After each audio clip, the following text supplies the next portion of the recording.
زلف آشفته و خوی کرده و خندان لب و مست، پیرهن چاک و غزل خوان و صراحی در دست.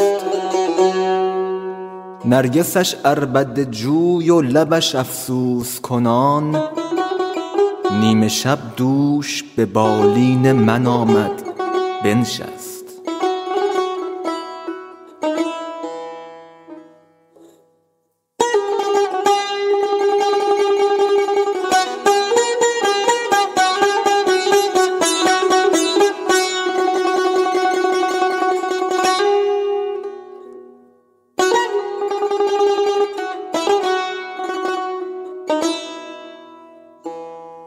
سر فراگوش من آورد و به آواز حزین گفت که ای عاشق دیرینه من خوابت هست.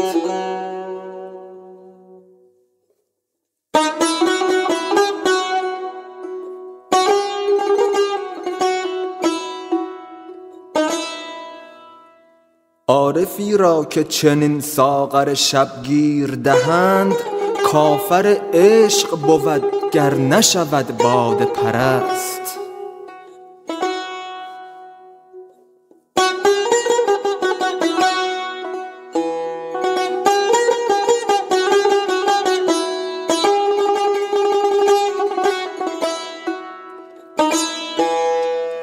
برو ای زاهد و بر درد کشان خورده مگیر، که ندادند جز این تحفه به ما روز الست. آنچه او ریخت به پیمانه ما نوشیدیم، اگر از خمر بهشت است و گر از باده مست.